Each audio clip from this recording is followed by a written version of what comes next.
While you're watching this, you might want to get up, clean, do something else while you listen. And that brings us to the first point.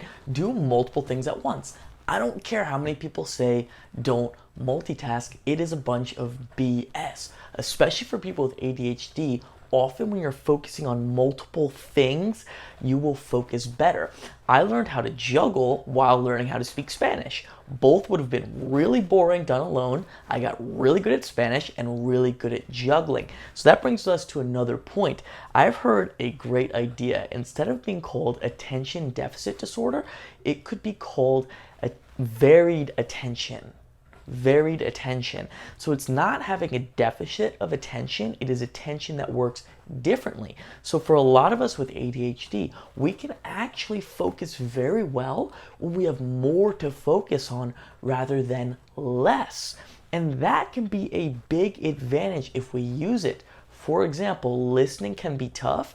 My channel, I have some stuff about behavior analysis, reading body language, looking at blink rate, which can show how stressed somebody is. If I'm focusing on their blink rate, their body language while I listen, I have more things to focus on. I could focus better. And that is true for most people with ADHD. So when it's a boring task, do two things at once. Every morning, I do my morning exercises. I listen to a motivational recording at the same time. If I'm doing a really boring thing like editing a video and I'm having a struggle, I might listen to something at the same time and I will get the work done even faster. Now, with that, you also want to create what I call the vacuum.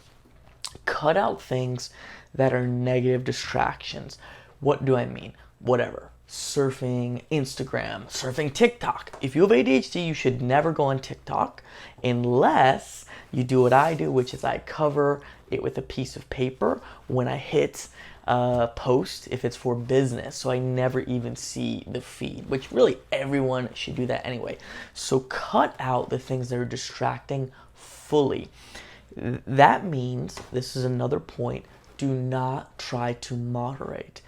I have found moderation is useless. It is for a lot of people with ADHD, and that is fine.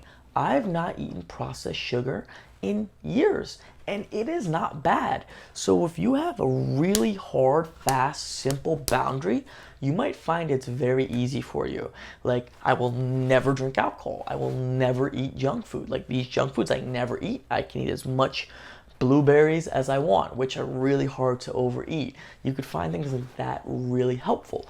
Or I had YouTube channels that I used to watch. I'm into fitness, and I'd watch these fitness channels, and really 80% of it was gossip. So I said, I'll never look at these channels again. A very hard and fast rule.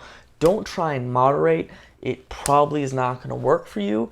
It doesn't work for most people, but realize there's nothing wrong with never eating processed food. That's what we're meant to do. There's nothing wrong with entirely cutting out certain distracting things like TikTok that we're not meant to do. Focusing on your strengths. So think about this. I'm telling you to fully cut out these awful things.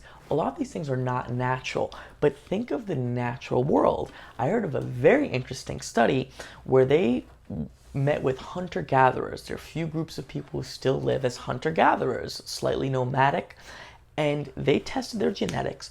People who had ADHD genetically, or the proper tendency towards it, they were healthier.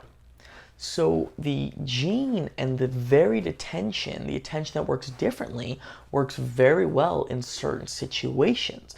It worked well for hunter-gatherers who they were looking for new things, new opportunities. They were quick on their feet. But when it came to farmers, farming societies, they were less healthy. It wasn't as good for that. So use your strengths. I gave a speech yesterday. I was not perfectly organized with getting the speech prepared, but I was able to just boom, boom, boom, come up with it on the spot. Everyone said it was amazing. Granted, public speaking is kind of what I do, but you may find that you have things that you're very good at, things where you could be really quick on your feet. Maybe it's comedy, maybe it's public speaking, maybe it's sales, maybe it's sports. So look for your strengths.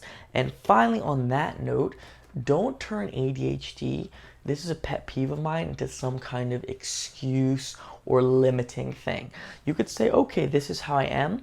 This is what works best for me. These are my strengths. These are the benefits that I have.